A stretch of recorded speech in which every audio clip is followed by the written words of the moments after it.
Hollow Creek was the kind of small American town where time seemed to hum quietly under the breath of the wind. White fences lined the streets, mailboxes stood like old sentinels, and the scent of pine carried faintly through the air. It was the kind of place where people waved at each other without knowing names, where silence wasn't heavy, just ordinary. But that afternoon, something in the silence shifted. Officer Ethan Ward was finishing his patrol along Maple Avenue. He had been on the force for over 15 years, long enough to recognize when the quiet of a town wasn't peace, but warning. His companion trotted faithfully beside him, Shadow, a German shepherd with dark, watchful eyes and a heart that never stopped listening. Ethan had trained dozens of canine partners during his career, but Shadow was different. There was something almost human in the way he paused before crossing a street, or how his ears tilted when Ethan said nothing at all. People used to joke that the two could read each other's thoughts. Ethan never argued it was close to the truth. The sun was low, casting long amber streaks across the pavement. A crisp autumn wind rustled the dying leaves. As they passed the corner bakery, Shadow slowed down, nose twitching. His body stiffened, a signal Ethan knew too well. Something wasn't right. Across the street, a man in a gray trench coat walked briskly, holding the hand of a young boy. The man's posture was sharp, almost too straight, his jaw clenched like a man carrying secrets. The boy looked about 7, thin, with tousled blonde hair and a limp in his left leg. His steps were uneven, a faint drag of the left foot, then a quick adjustment as if he was used to pain. Ethan noticed the boy's backpack. It was shaped like a small fox, worn at the edges, the kind of thing a mother might have chosen with love. But what struck him most was the boy's silence. Children didn't walk that quietly, not unless they were afraid. Then it happened. The boy turned slightly, glancing back not at Ethan but at Shadow. For a split second, the shepherd's eyes met the boy's and something unspoken passed between them. Then the child's small hand moved behind his back. 3 fingers lifted, palm inward. Quick, hidden. Shadow's ears shot up.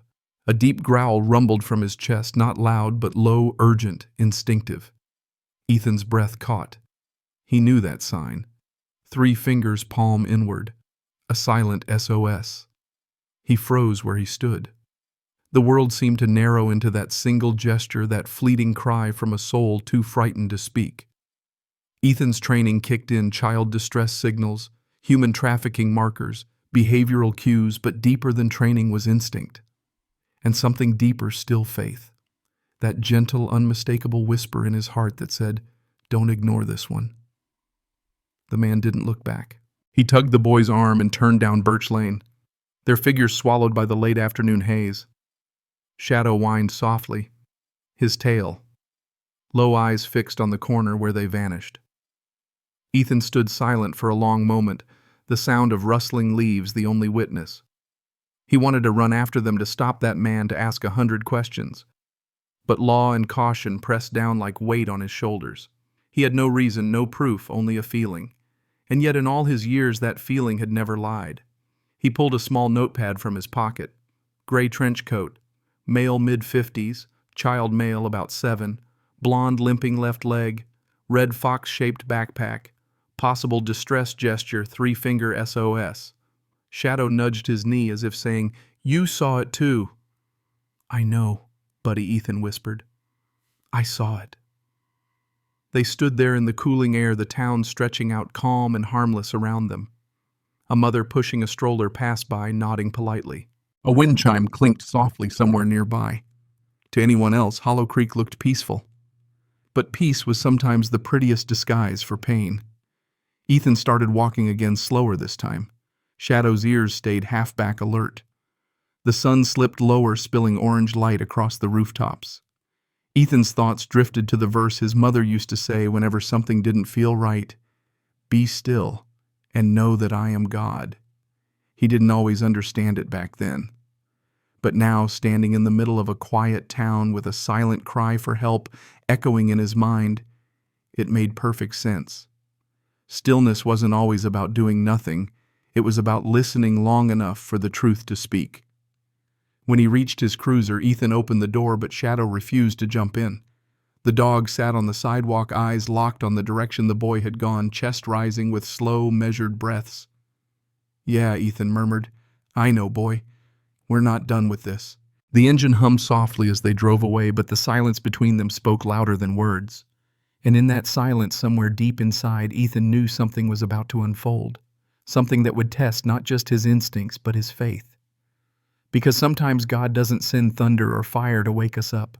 Sometimes he sends a whisper or a child who lifts 3 trembling fingers behind his back. The next morning in Hollow Creek was wrapped in a misty gray calm. The air smelled faintly of rain and wood smoke. Ethan Ward sat in his cruiser parked half a block away from 14 Elm Street, sipping from a chipped thermos that had long lost its shine. Shadow sat in the passenger seat, his nose pressed lightly against the cracked window. The shepherd's breath fogged the glass, his ears twitching toward the quiet house ahead. Ethan had passed this street 100 times, but today it looked different. The house seemed too still, too clean. 2 perfectly trimmed hedges flanked a narrow walkway. Wind chimes hung under the porch roof but didn't move. The curtains, heavy ivory-colored, were drawn tight, sealing everything inside like a secret. Shadow gave a low, uneasy whine. Ethan glanced at him. Yeah, I feel it too, he said softly. He took another sip of coffee, its bitterness grounding him. Then he saw movement from the neighboring yard, a woman pushing a small cart of laundry. Her silver-gray hair was pulled into a loose braid, her face kind but cautious. Ethan stepped out and flashed a friendly smile as he approached. Morning, ma'am. Officer Ethan Ward, Hollow Creek PD. He lifted his badge gently, not wanting to startle her. Mind if I ask you a quick question about your neighbor, Mr. Hale? She squinted slightly, eyes tracing the house next door. Raymond Hale. Lives alone with that little boy. What about him? Have you noticed anything unusual lately? Visitors' noises? Late-night activity? She shook her head, lips pressing thin. No visitors. No noise. It's like that house doesn't breathe. But she hesitated, looking down at her hands. Sometimes around midnight, I hear soft crying. Very faint. The kind that makes your heart ache because it sounds like a child trying not to be heard. Ethan felt a heaviness settle in his chest. Do you know the boy's name? I think he said it once, Liam, she said slowly. But he whispered it like it wasn't his. Poor thing walks funny too. I thought maybe an old injury, but he limps like it hurts. Ethan nodded gently. Thank you, ma'am. That helps more than you know. As he turned back toward the cruiser, Shadow had already moved to the edge of the fence dividing the yards. His nose traced along the boards until he stopped near the far left corner. He sniffed once, twice, then let out a low, guttural growl. Ethan crouched beside him. A faint metallic scent drifted up from beneath a half-buried vent cover. He touched the soil. It was damp, tinged with a faint pinkish hue. Blood washed and cleaned. The smell of bleach still lingered. Ethan's jaw tightened. That's not nothing, he murmured. He looked up at the window above the vent. Unlike the others, it was covered with steel mesh painted to match the siding. Reinforced. That wasn't normal for a family home. Shadow's tail stayed low, motionless. His eyes flicked between the vent and Ethan's face, waiting. Good boy, Ethan whispered. We'll come back tonight. He walked back to his car, opened the laptop, and began typing. Raymond Hale, male, age 57. No criminal record, multiple address changes over the past 6 years. He scrolled further. Each address lasted about a year. Always in small towns. Always quiet neighborhoods. And each move happened shortly after a missing child case within the same county. Ethan leaned back, exhaling through his teeth. Dear Lord, he muttered. Shadow rested his head on Ethan's arm, warm and steady. It was their unspoken way of saying, You're not imagining this. Suddenly the mailbox at the curb clicked open. Ethan froze. There he was, Raymond Hale, tall, thin, moving with the mechanical grace of someone who practiced being unnoticed. He wore that same gray trench coat now paired with a neatly knotted scarf. His face was pale, his eyes hollow blue, the kind that looked at you but didn't see you. Raymond didn't flinch when he noticed the police cruiser parked nearby. He only tilted his head slightly as if acknowledging an observer. Then his gaze drifted to Shadow. The dog's stiffened muscles tightening under his coat. Beautiful animal, Raymond said across the distance, voice soft but strangely cold. "Thank you," Ethan replied, steady, his tone casual but his pulse quickening. Raymond held the stare for a moment too long, then turned and walked slowly back toward his door. No rush, no guilt, just stillness. He closed the door behind him. The house fell silent again. Ethan sat in the cruiser for another 10 minutes watching, listening. Nothing moved. No curtain twitched. Even the air felt heavy. Finally, he turned to Shadow. "He didn't ask why a cop's been sitting outside his house for 20 minutes, Ethan said quietly. "That tells us everything we need to know." Shadow blinked once, then shifted to rest his head on Ethan's knee, calm but alert. Ethan's eyes softened as he stroked the fur between Shadow's ears. "We'll need help for this one, partner. But for now, we wait." The wind outside picked up, rustling the dead leaves along the curb. Somewhere in that rustle, Ethan thought he heard a faint echo. A child's voice, maybe imagined, maybe real. It whispered the same question that had haunted him all morning. "Who will hear me?" He looked at Shadow. "We will," he said aloud, firm but quiet. Then under his breath a prayer, simple, unplanned, born of instinct. "Lord, open my eyes to what others overlook, and give me courage to follow where you lead." The shepherd's ears perked at the sound of his voice, as though he too understood the prayer. For a long moment they sat there together, man and dog, faith and instinct, watching a house that looked perfectly normal but breathed a kind of silence only God could interpret. And somewhere behind those drawn curtains, a child's heart waited, hoping someone had finally heard. The next day arrived under a heavy sky. Hollow Creek sat quiet beneath the low-hanging clouds, its maple trees shedding the last of their gold. The streets glistened faintly after a night of drizzle. Ethan Ward parked near the corner thrift store on Elm Street, pretending to check in on local businesses, a common community routine for small-town officers. But today it wasn't about paperwork or smiles. It was about the child he couldn't get out of his mind. Shadow walked close beside him, leash-loose body, relaxed yet watchful. The shepherd's coat shimmered damp in the weak morning light. His eyes, sharp and soulful, scanned every movement on the street. Then Ethan saw them. Raymond Hale and the boy. The man's coat was buttoned up to the collar, his gloves spotless, his face unreadable as ever. But the boy, Ethan noticed the limp again, left leg dragging slightly, a motion that spoke not just of pain but of long neglect. They were walking past the thrift shop window when Shadow froze. His tail stiffened, ears forward. The boy looked up, startled. For a moment his pale green eyes met the dog's, and the world seemed to stop. Ethan crouched a little, using the moment to make contact. "Hey there, buddy," he said gently. "That's a cool backpack you've got." The boy blinked, hesitant. Before he could answer, Raymond's tone cut through the air. "Come along, Liam." Ethan smiled politely at Raymond. "Morning, sir. Officer Ward, Hollow Creek PD. Just checking in with local residents." Raymond's reply came smooth, measured. "Appreciate your service, officer. We were just taking a morning walk." His hand tightened slightly on the boy's shoulder. The child flinched just barely, but enough for Shadow to catch it. The dog leaned forward, nose twitching. Raymond's gaze flicked to him. "He's a police K-9, Ethan said calmly. "Best nose in the county. His name's Shadow." Raymond gave a thin smile. "I can see he's well trained." But while the adult spoke, the boy did something small, almost invisible.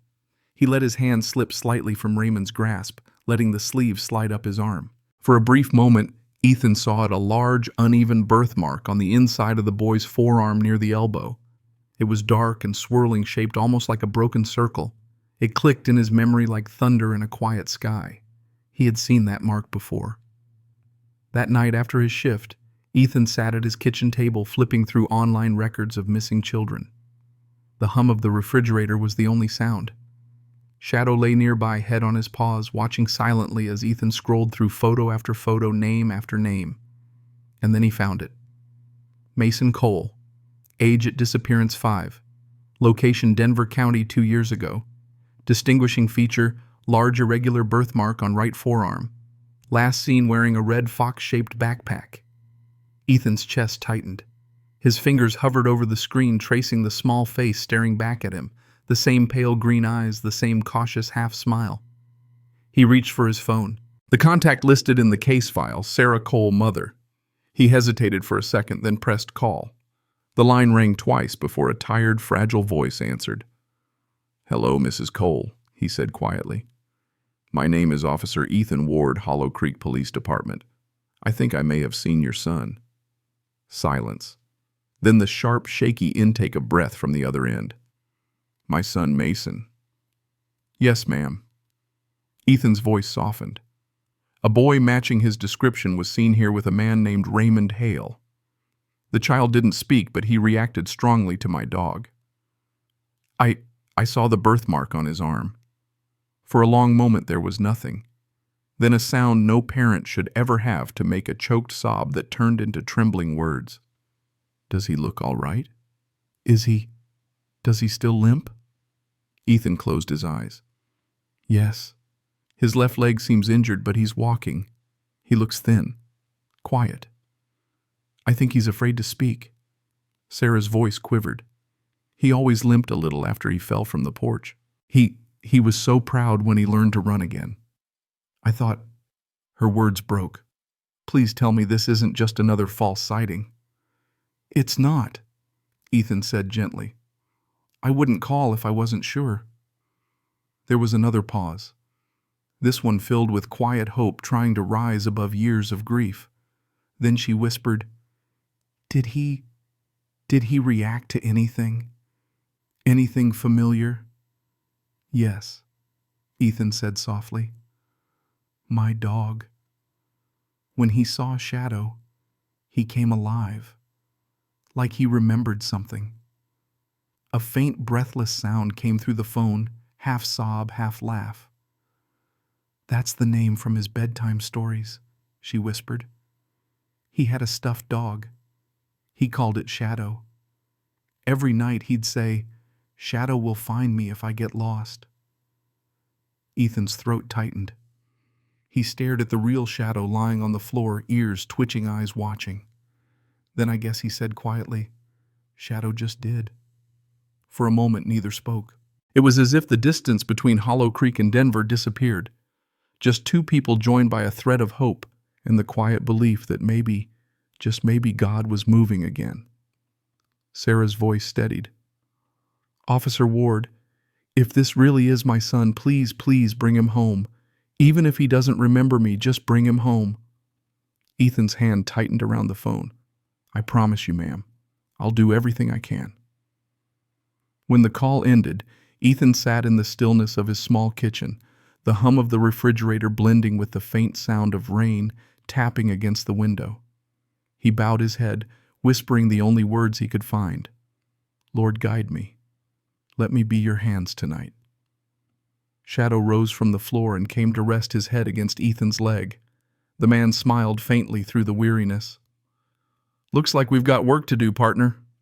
The shepherd gave a quiet huff, his tail sweeping once against the floor. Outside, the streetlights flickered to life one by one, their glow spilling onto the wet pavement like melted gold. The night was beginning to fall over Hollow Creek, calm and deceiving. But for the first time, Ethan felt a fire rekindling in his heart, a sense of purpose that had faded long ago. Because now it wasn't just about instinct or duty. It was about a promise to a mother who never stopped praying, and to a little boy who still believed that somewhere in the world a dog named Shadow would hear him. The night pressed down over Hollow Creek like a heavy blanket of silence. The wind had stilled. Even the old pines behind the houses stood unmoving, as if the whole town held its breath. Inside his unmarked vehicle, parked 2 houses down from 14 Elm Street, Ethan Ward sat in the driver's seat listening. The soft green light of a small receiver flickered on his lap. Thin wires trailed from it, reaching out through the darkness into the small hidden microphone he'd planted earlier near the basement vent behind Raymond Hale's house. Beside him, Shadow lay alert, his golden eyes fixed on the silent house. Every so often his ears twitched, catching sounds the human ear could not. Ethan rubbed his face, weary but steady. "All right, Lord," he murmured. "Show me what you want me to hear." For a long stretch, there was nothing, just the faint hum of the machine, the whisper of static. Then faint footsteps. A door creaked, and a voice, low, sharp, slicing through the stillness. "Raymond Hale." Stop whispering. That name doesn't belong to you anymore. You are not Mason. You are Liam. Say it again. There was silence. Then the soft, fragile sound of a child, a voice trembling with exhaustion. Mama, Mama, can you hear me? The words hit Ethan like a knife. He felt his chest tighten, the sting of helplessness rising in his throat. He looked at Shadow. The dog's body went rigid. Head lifted, a low growl building deep in his chest. Ethan reached for the recorder and pressed record. His hand shook slightly. Don't make me lock you down again. She's not coming for you. No one is. A muffled crash. The scrape of something heavy dragged across the floor. Then a thud. Then nothing. Ethan closed his eyes, every instinct screaming to break that door down. But he couldn't. Not yet. The warrant wasn't signed. The law demanded patience. His heart demanded action. And faith demanded something harder, to wait on God's timing, not his own. He whispered through clenched teeth, Please, Lord, don't let me be too late. Minutes crawled by. The house stayed dark. But on the receiver, faint murmurs returned. Raymond's tone had changed, quieter now, almost reverent. He was talking to someone who wasn't there. Elijah never fought me. Elijah wanted to stay. Elijah understood. Ethan froze. He replayed the word in his head. Elijah. That wasn't the boy's name. That wasn't anyone's name he knew. He grabbed his notepad and scribbled the name down. Elijah. Who are you, Raymond? He whispered. Shadow shifted suddenly, rising to his feet. The dog pressed his nose to the window and let out a low, guttural growl that vibrated through the car. Ethan followed his gaze. A faint yellow light flickered on inside the Hale house from a small window near ground level. The basement. He reached for his flashlight and sidearm. Stay, he whispered, but Shadow refused. His muscles coiled, silent and ready. Outside, the air bit cold against Ethan's skin as he moved through the shadows. The yard was still except for the whisper of dry leaves beneath his boots. Shadow padded beside him, his breath visible in the freezing air. They reached the vent. Ethan knelt, shining his light briefly across the metal rim. A reddish smear glistened, dried, streaked with faint white residue. Blood mixed with bleach. Again. He snapped a photo and sent it to the department's dispatch server, attaching a brief message: evidence found. Imminent risk. Approve entry order ASAP. The reply came 5 minutes later, authorized upon confirmation of immediate threat. 5 minutes. In silence, that's a lifetime. Ethan crouched in the dark, the cold seeping through his knees. Shadow pressed close, watching the window. Inside, faint shadows moved. The man's voice again, softer this time, like a prayer gone wrong.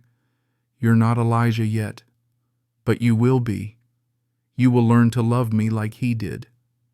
Ethan felt something break inside him. This wasn't discipline. It wasn't confusion.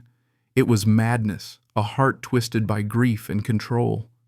He gripped his flashlight, whispering, Dear God, give me the strength to step where I need to step and the wisdom to wait one more second if you ask me to. A thin sound drifted through the vent, a sob, then whispering words barely there. Shadow, please hear me. Ethan's breath caught. His eyes widened. He looked at the dog beside him, the same name spoken by a trembling voice in the dark. Shadow's ears shot forward. He let out a low, aching whine and pressed his paw against the vent as if answering. Good boy, Ethan breathed. He knows you're here. And in that moment, Ethan stopped doubting. He knew this wasn't coincidence. This was calling, not by protocol or by duty, but by faith. He stood slowly, turning to his partner. You and me, boy, he whispered. We were sent here for a reason. Shadow's eyes gleamed under the faint starlight, steady, resolute. Ethan keyed the radio to dispatch, his voice low but firm. Officer Ward reporting. Confirmed immediate danger to child. Entering property. He shut the radio off and whispered one last prayer. If this is the wrong time, Lord, stop me. But if it's yours, open the door. A gust of cold wind swept through the yard, rattling the chimes above the porch, the first sound those wind chimes had made in months. Ethan looked up at them, heart pounding. Then he turned back toward the basement door. Shadow took the lead. The snow had started falling by the time Ethan Ward circled back to 14 Elm Street. The world was washed in white and shadow, quiet but not peaceful. In that stillness, something sacred stirred, the moment when instinct, duty, and faith became one. The basement window glowed faintly through the frost. Ethan's breath fogged in the cold. Beside him, Shadow stood poised, every muscle alive, every sense listening. Then a sound, a faint, desperate cry. "Please stop. I'll be good. Please." It wasn't the first time Ethan had heard fear, but this was different. This was the sound of a child trying to disappear inside his own voice. He didn't wait for backup. Some moments don't allow hesitation. He whispered, "All right, Lord. I'm going in." The wooden gate creaked under his boot. The snow muffled everything, his breath, his steps, even the hum of his own pulse. Shadow pressed forward, nose to the frozen air, moving toward the basement entrance. The door was reinforced but brittle with age. Ethan whispered, "Now." Shadow's body tensed like a spring, his growl low and steady. Ethan kicked once hard, the frame cracked, splinters flying. Cold air burst out thick with bleach, damp earth and fear. He stepped inside, flashlight slicing through the dark. Concrete walls, the smell of rot, a flickering bulb hanging by a frayed wire, and then movement. Raymond Hale stood at the center of the room, holding a coil of electrical cord in one hand. Beside the cot, the boy lay curled on the floor, his arms bound with torn bed sheets, his left leg twisted awkwardly. Terror filled his eyes. But when he saw Shadow, they changed wide, wet, alive. "Shadow," he breathed. That was all it took. Shadow lunged forward with the speed of a bullet and the precision of grace. His body slammed into Raymond's arm, knocking the cord away. The man screamed, spinning back, crashing into the table. Ethan moved fast, gun raised. "Drop it. It's over." But Raymond's eyes, they were hollow, almost serene. He didn't drop the cord. He whispered instead, almost lovingly, "I told him not to fight. They all fight at first." Shadow growled, teeth bared. Ethan stepped closer, voice like iron. "You're not saving anyone, Raymond. You're breaking what's already been broken." Raymond's composure cracked, his face twisted, grief and madness colliding. "You don't understand. I lost my boy. I'm making him again." Ethan's reply was quiet, but it cut through the room like thunder. "You can't rebuild love out of fear." Shadow lunged again as Raymond lifted the cord. The shepherd clamped down on his wrist, dragging him to the ground. The man screamed. Ethan was on him in seconds, knees pressed, cuffs snapping tight. Raymond stopped struggling. His voice turned eerie, detached. "I did it right this time. He loved me." Ethan leaned close, voice low but firm. "You loved a ghost, and you tried to bury a child inside it." Silence. The man's breathing slowed. He didn't look at Ethan anymore, only at the empty air. It was over. Ethan turned toward the boy. Mason sat trembling at the base of the cot, eyes unfocused. Shadow released the man's wrist and padded slowly toward him, ears lowered, tail still. The shepherd's every movement was deliberate, reverent, as though approaching something holy. He reached the boy and lowered his head gently against his arm. For a long, breathless moment, the child didn't move. Then slowly, Mason lifted his small hands and gripped Shadow's fur tight, desperate, alive. His lips quivered, and through the sobs came a whisper, soft but clear. "You found me." Ethan knelt beside them, his voice breaking. "You're safe now, buddy. You're going home." The boy didn't answer. He buried his face in Shadow's neck, holding on like someone who had been drowning and finally reached shore. Ethan's eyes stung as he looked around the basement, the cracked walls, the spilled bleach, the scraps of old photographs taped along the shelf. Among them, a picture of a small boy with dark hair. On the back, written in neat, shaking script, "Elijah." Ethan exhaled, whispering more to himself than to anyone. "God help us all, even the ones who lost their way." He guided Mason to his feet, wrapping him in a blanket from his pack. The boy's leg trembled, unable to bear weight. Ethan lifted him into his arms. Outside, the snowfall had grown heavier, soft flakes swirling under the streetlight like falling grace. Paramedic sirens echoed faintly in the distance. Red and blue lights danced across the white street as the storm thickened. Ethan stepped out into the snow, Shadow walking close at his side. Mason's head rested against Ethan's chest, his breathing slow, steady. And in that cold silence, something changed. The pain, the fear, the years of grief, all of it seemed to wash clean in the falling snow.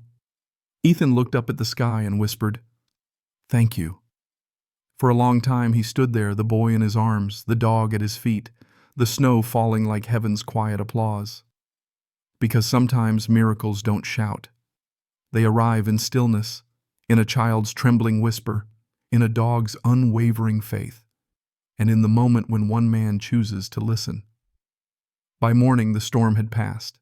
The town of Hollow Creek lay beneath a blanket of white, soft and untouched, as though heaven itself had pressed its hand gently over the earth to quiet it. The flashing lights were gone. The sirens had faded. Now only the wind whispered through the trees, carrying the sound of a new day. Ethan Ward stood outside the small police station, his coat dusted with snow. Inside, the faint hum of the heater filled the room where Raymond Hale sat in handcuffs, his face hollow under the pale fluorescent light. For the first time, without the shadows or madness, he just looked old, not evil, not monstrous, only ruined. Ethan watched through the one-way glass, his reflection faintly visible beside the man. Behind him, Detective Laura Brennan read from the report, her voice steady, her tone weary. His wife, Naomi Hale, died 7 years ago. Car accident near Utah border. Their son Elijah, 5 years old. Both perished in the crash. Raymond was the only survivor. She flipped a page. After that, no employment record, no taxes, no medical files, no listed relatives, just addresses, one after another. Ethan nodded slowly. And each time a child went missing near those addresses. Exactly. She closed the file gently. He wasn't chasing victims. He was chasing replacements. They stood in silence. The air in the observation room was heavy, not with hatred, but sorrow. Through the glass, Raymond's lips moved faintly, whispering to someone who wasn't there. Ethan adjusted the microphone volume. "He was so small," Raymond murmured. "He used to sleep on my chest when the storms came. I told him I'd never let him go, and I didn't. I just couldn't find him again." Ethan's jaw clenched. There was madness there, yes, but beneath it grief. The kind that corrodes faith inch by inch until it turns love into obsession. He stepped into the interrogation room. The air felt colder inside. Raymond didn't look up. His hands trembled slightly where they rested on the table. Ethan sat down opposite him. For a while, neither spoke. Only the faint ticking of the wall clock filled the space between them. Finally, Ethan said quietly, "You lost your family. I'm sorry for that. No one should have to bury their child." Raymond's eyes flickered toward him. There was no anger there, just confusion, disbelief. "You think I buried him? I didn't. He's still here. You saw him. You brought him back." Ethan's heart tightened. "That boy's name is Mason. He has a mother waiting for him. You took him, Raymond. You hurt him." The man's breath came in shudders. "I didn't hurt him. I was saving him. I was saving Elijah. You don't understand what it's like to wake up every day and hear your child calling from the other side of the silence." Ethan's voice softened, though his eyes stayed firm. "I do more than you think. But the voice you heard wasn't your son Raymond. It was your memory asking for peace, and you never gave it any." Raymond looked at him, tears welling for the first time. His voice broke. "I just wanted one more chance to make it right." Ethan leaned back slowly. "You can't rebuild what God has already taken home. You can only trust that He still holds them, and forgive yourself enough to live the rest of your days with what's left." Raymond's shoulders sagged. His eyes dropped to his hands as if the truth itself had weight. He didn't answer. When Ethan stood to leave, Raymond spoke again, almost in a whisper. "When you walked in last night, for a second I thought you were him, that he'd come to take me too." Ethan paused by the door.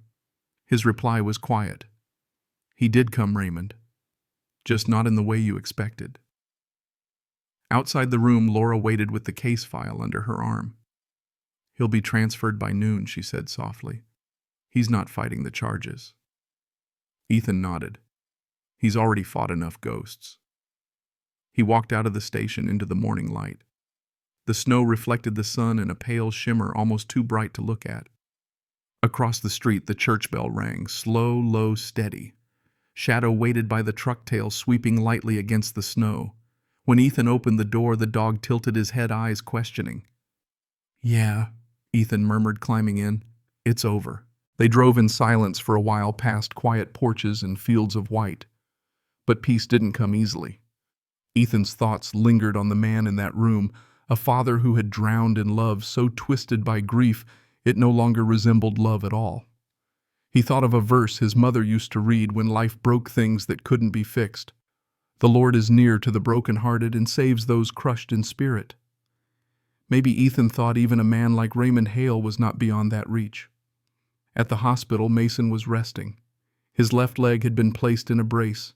Surgery was scheduled for the morning. Doctors said he'd recover fully, the bone would heal, the limp would fade. When Ethan entered, the boy's eyes opened slightly. He reached a trembling hand toward Shadow. The shepherd stepped forward, placing his head gently in the boy's lap. Ethan smiled. "You've got a visitor." Mason's voice was faint, barely a whisper. "He stayed with me even when I was scared." Ethan nodded. "That's what faith does, buddy. It stays even in the dark." The boy smiled weakly, tracing the dog's ear with his fingers. "Does it ever go away?" Ethan sat down beside the bed. "Sometimes it hides," he said softly, "but it never leaves." Outside the hospital window, the world was clean again. Snow glinting in sunlight, rooftops shining like glass. Raymond Hale's name would fade from headlines soon enough, but Ethan knew the story wasn't about him. It was about what God had restored in the quiet aftermath of chaos: a lost child, a mother's faith, a man's courage, and a dog's unspoken prayer. He rested a hand on Shadow's back and whispered, "You did good, partner." Shadow turned his head, eyes warm as if to say, "We both heard him this time." And for the first time in years, Ethan Ward felt something deep and steady rise within him. Not pride, not victory, but peace. The kind that doesn't come from endings, but from redemption. The days that followed the rescue drifted like slow-moving clouds over Hollow Creek. Winter sunlight poured through the hospital windows, pale, forgiving, almost holy in its stillness. In room 214, the faint beeping of a monitor marked each second of new life being given back. Mason lay on the white bed, his leg bound in a soft cast, a small stuffed fox resting beside him. The child was fragile, thin as a whisper, but breathing, and that was miracle enough.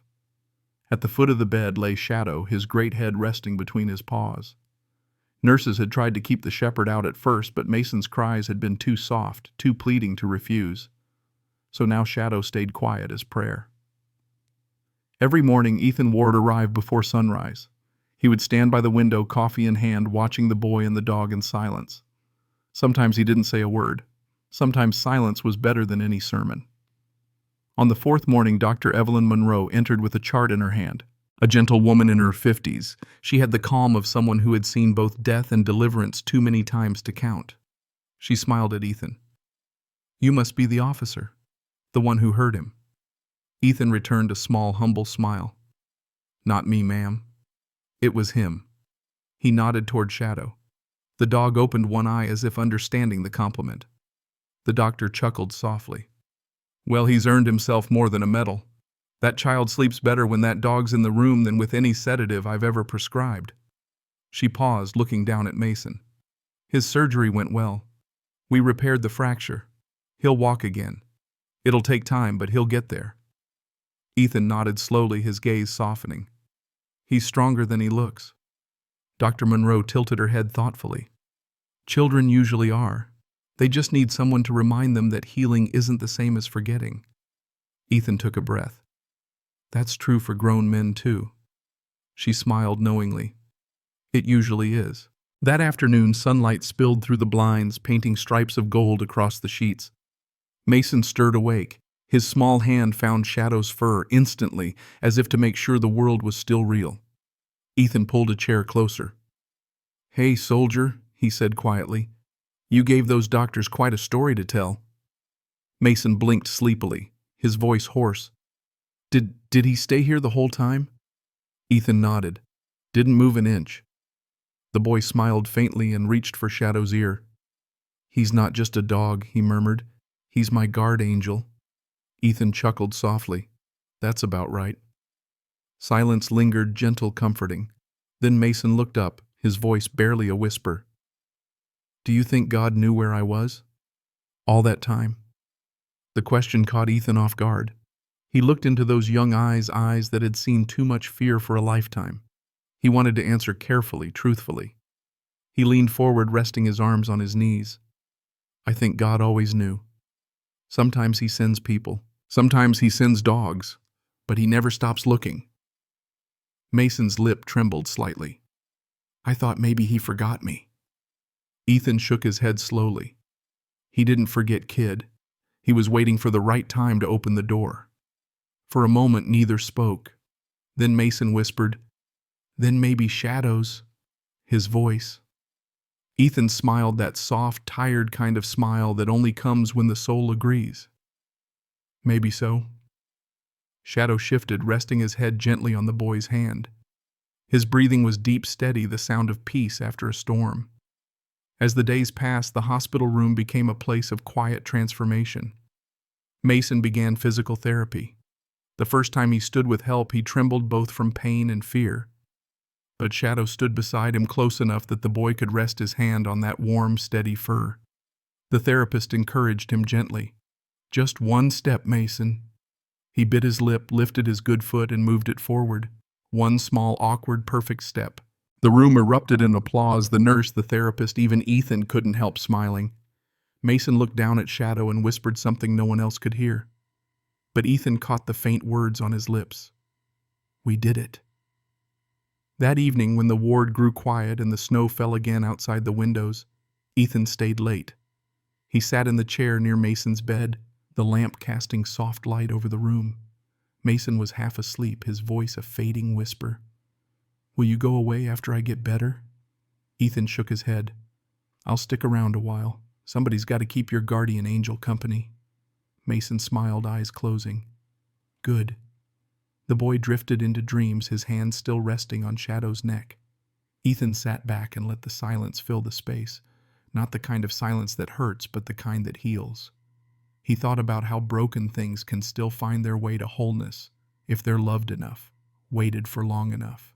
He thought about Raymond Hale, the man who tried to play God and lost himself in the process, and how close any human heart can come to that edge when grief goes unanswered. And then he thought about this child, this dog, this tiny intersection of grace and timing. No news camera would ever capture it. No headline would tell the story right. But here in a quiet hospital room, God was still at work, stitching the world back together, one heartbeat at a time. Ethan whispered almost to himself, You're mending more than bones, kid.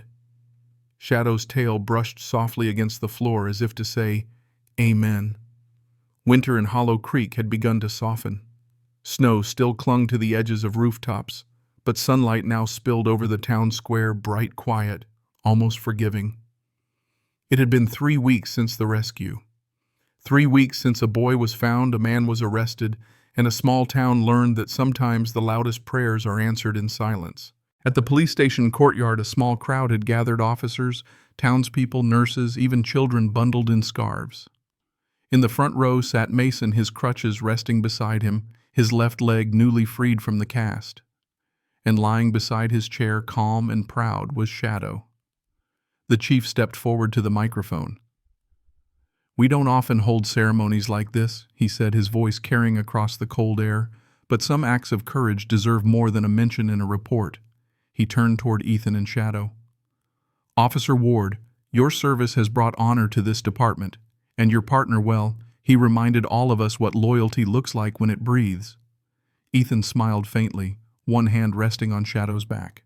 Thank you, sir, he said simply. The chief opened a small velvet box and lifted a silver-plated K9 medal. Its surface caught the sun, glinting softly. The engraving read, He heard what others could not. When the medal was placed around Shadow's neck, the crowd clapped, not loudly, not wildly, but with reverence. Even the wind seemed to pause for it. Mason's small voice rose above the quiet.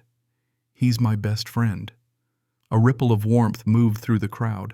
Someone wiped away a tear. Ethan crouched beside the boy, smiling. He thinks the same about you. The chief extended another envelope toward Ethan. "And for you, Officer Ward, a promotion to Special Operations. You've earned it." Ethan looked at the letter for a long moment, then closed it gently and handed it back. "Thank you, sir. But I'm right where I belong." The chief blinked, surprised. "You're turning it down?" Ethan nodded. "I didn't come to Hollow Creek to climb ladders. I came here to listen to the kind of voices the world forgets."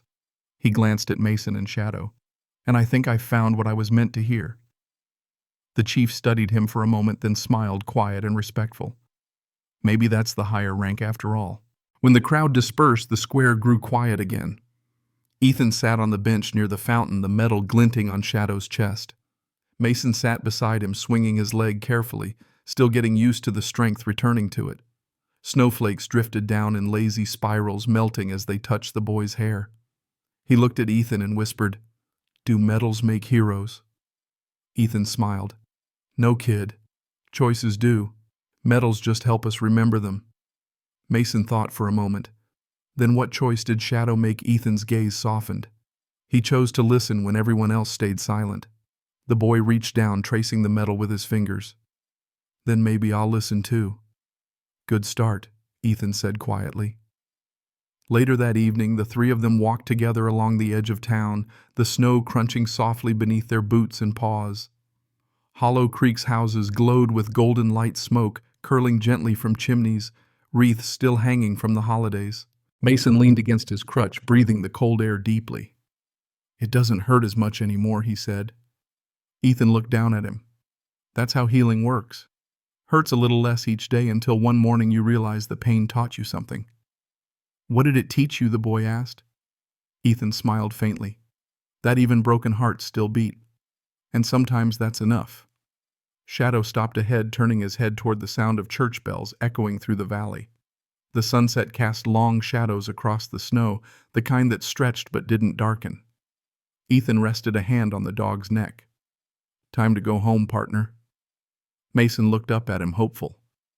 "Will we always be together?" Ethan hesitated, not out of doubt, but to find words big enough for the truth. He knelt beside the boy and said softly, "As long as there's kindness left in this world, Mason, you'll never be alone. Because love doesn't end, it just changes form." The boy nodded slowly, his eyes glimmering in the fading light.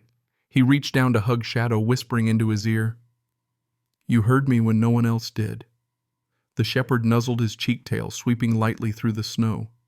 And as the bells rang again, the three of them stood still, a man, a boy, and a dog, bathed in the gold of a dying sun. No applause, no cameras, just quiet gratitude. Because sometimes miracles don't need to be announced. Sometimes they just sit beside you, breathing softly, wearing a medal that says everything words cannot. Spring came quietly to Hollow Creek. The snow melted from the rooftops, trickling down the gutters like silver threads.